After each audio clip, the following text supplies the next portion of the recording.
This video is about a very specific kind of movie presence, the kind you don't forget, even if you have forgotten the plot.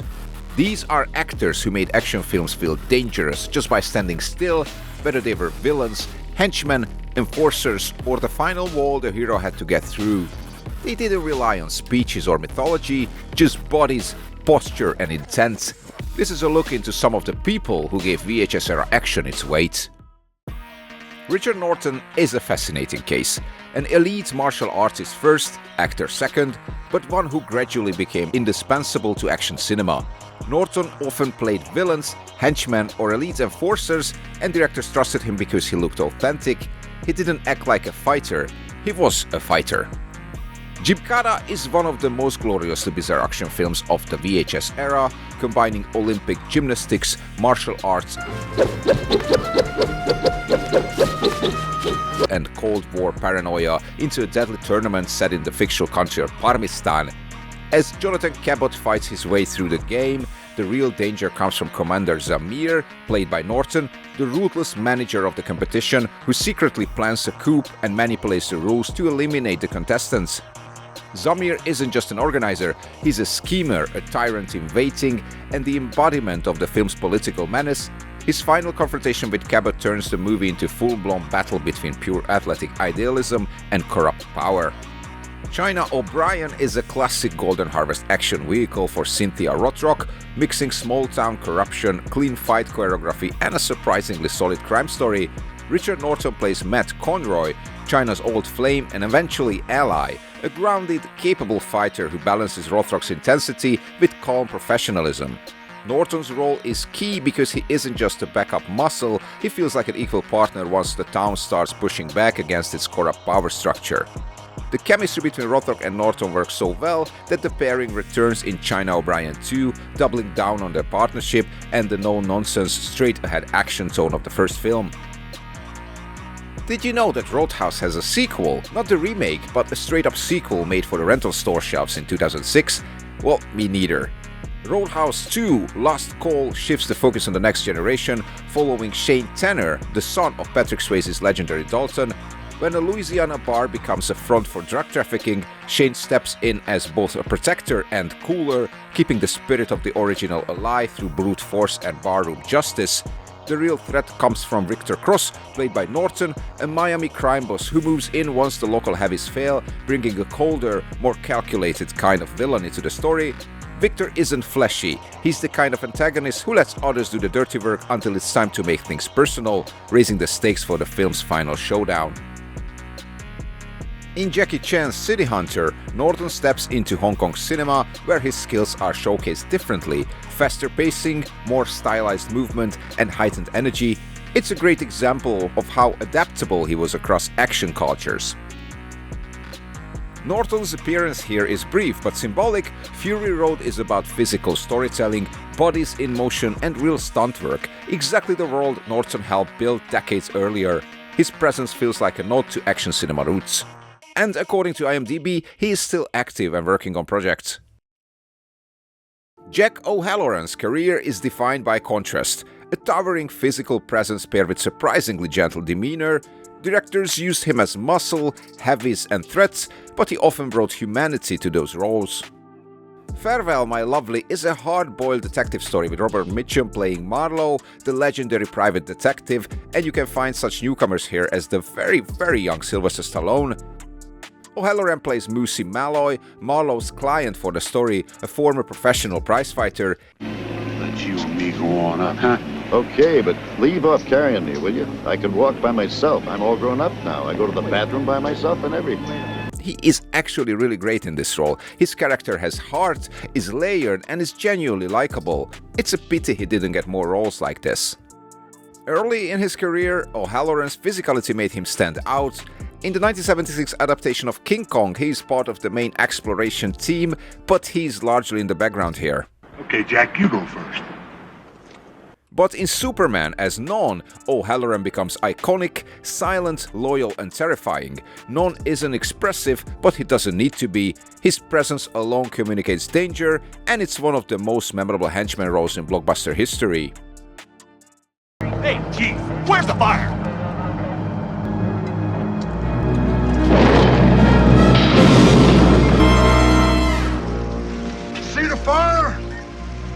seen before. Here, he shifts tone completely. Dragnet is broad, comedic and satirical, and O'Halloran adapts effortlessly.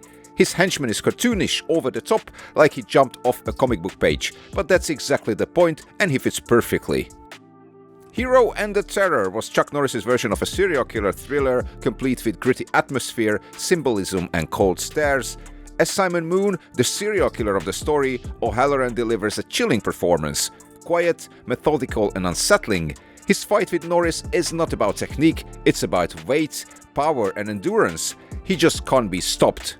By the way, he is still active and pumping out movies according to IMDb. Sonny Landham was different from everyone else on the list. He wasn't just physical, he was volatile. His energy was wild, unpredictable and sometimes genuinely uncomfortable. That made him perfect for characters who felt dangerous even when standing still. Before 48 Hours and Predator, Landham appears briefly as a cop in The Warriors. He's on the screen for maybe like 15 seconds, not much to do here, but it's an interesting early glimpse before his presence really started to matter. But the film that truly introduced Landham to wider audiences was 48 Hours. In this gritty crime-action hybrid, he's paired with James Remar. Big mouth, convict. Take it easy, Chief. He's only joking. Okay. Can I have the water, please? Firewater, Tonto. Is that what you mean? Firewater. And together they form a villain duo that makes the stakes feel real. They are dangerous, unhinged and ice cold. No compassion, no emotion. And just as importantly, they are professional, which somehow makes them even more frightening. When I tell you to jump, you jump. In Firewalker, as El Coyote, Landham plays a charismatic antagonist with a strange, off-kilter sense of humor. This was Chuck Norris dipping into adventure comedy territory, and Landham's presence is, as always, commanding, and times even a little otherworldly.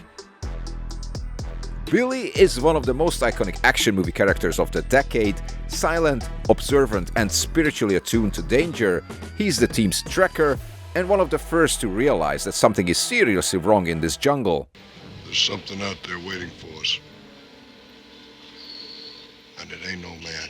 Predator is packed with memorable characters, and Billy stands shoulder to shoulder with the rest of the ensemble.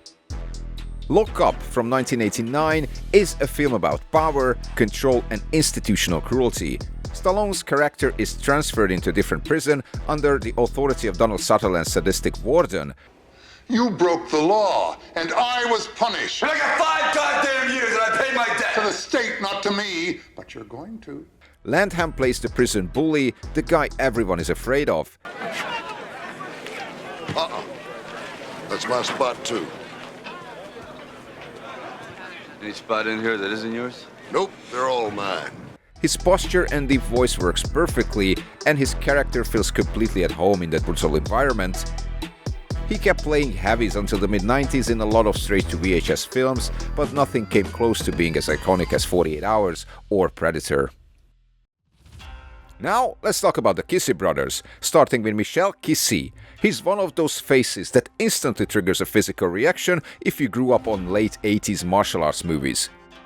Born in Morocco, Qissi came from a martial arts background and eventually moved into acting through the fight film boom of the VHS-Era. He wasn't a talker on screen, his power came from posture, presence and the way he moved. When he showed up, the movie suddenly felt more dangerous. Most audiences know him from one role above all others, Tong Po, but his career stretches far beyond that single image of brutality. Qissi's Tong Po is pure intimidation.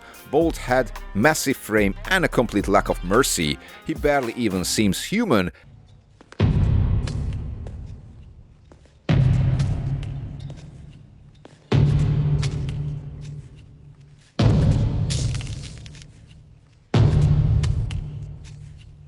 I mean, the guy kicks concrete slabs and enjoys it.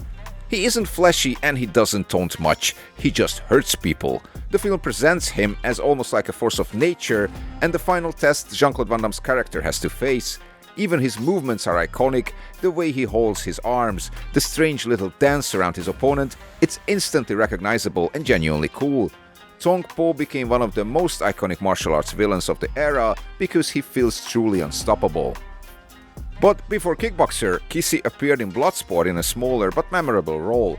Even surrounded by larger-than-life fighters, he stands out because you can just see that he knows what he's doing.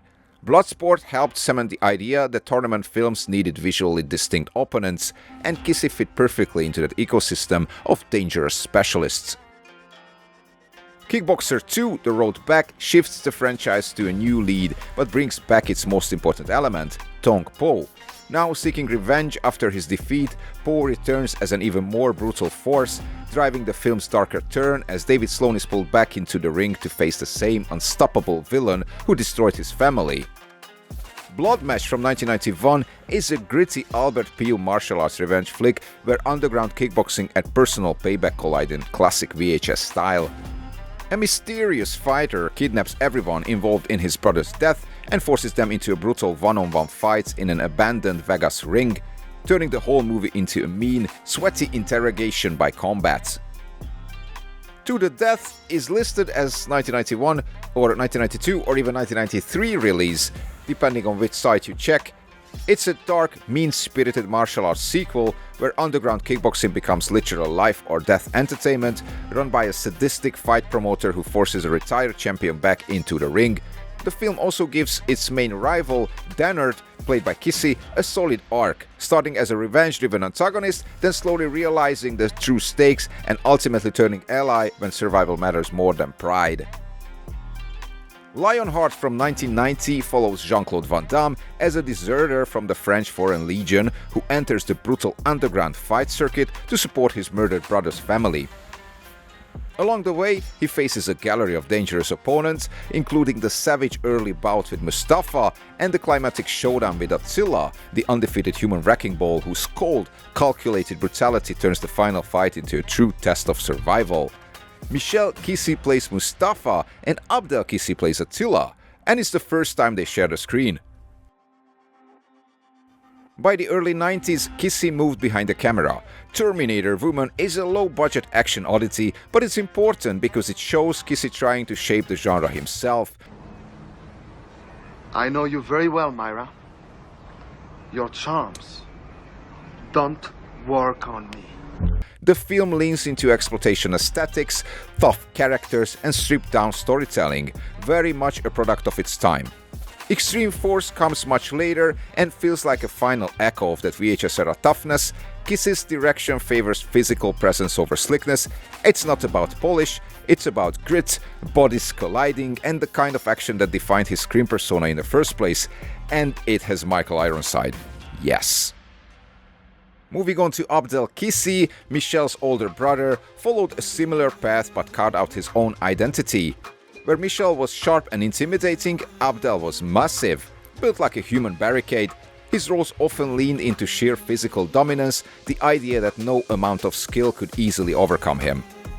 As Attila, Abdel Qissi delivers one of the most physically imposing opponents in Van Damme's career. Attila doesn't rush, doesn't show emotion, he just simply advances. The fight feels less like a contest and more like an endurance test. It's one of the best examples of how casting alone can be enough for a character to feel dangerous. The Quest from 1996 is Jean-Claude Van Damme's directorial passion project, a globe-trotting, old-school martial arts adventure built around a mythic underground tournament. The film plays like a love letter to classic fight cinema, packed with an international cast that includes Roger Moore, James Remar, and a whole lineup of familiar genre faces. Among the fighters is Khan, played by Abdel Qissi, a massive, physically dominant presence who feels genuinely dangerous the moment he steps into the tournament. He's there to remind you that in this world, size, strength, and sheer intimidation can matter just as much as skill.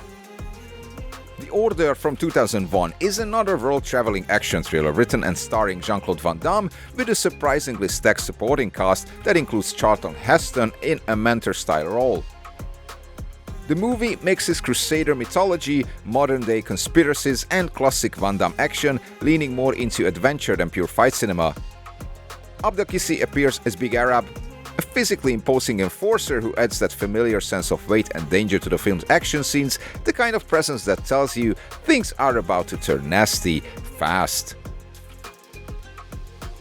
Looking back at these careers, what really stands out is how physical action cinema used to be. These performers weren't just playing threats, they were the threat. You believed them because they moved like fighters, stood like fighters, and carried themselves with the kind of authority that can't be faked. Some of these films were big studio releases, others lived their entire lives on rental store shelves or late-night cable, but the impact was the same. Faces like Richard Norton, Jack O'Halloran, Sonny Landham and the Qissi brothers helped define an era where action wasn't about spectacle alone, it was about presence, tension and consequences. There is something deeply nostalgic about revisiting these performances now, not just because of the movies themselves, but because they remind us of a time when action cinema trusted the audience to feel danger without constant noise or explanation. These characters may not all be household names, but they are burned into the memory of anyone who grew up on VHS, and honestly, that's a pretty great legacy to have. Let me know which other action movie legends you would like me to revisit. More rediscoveries and character actor portraits are on the way. Thanks for watching.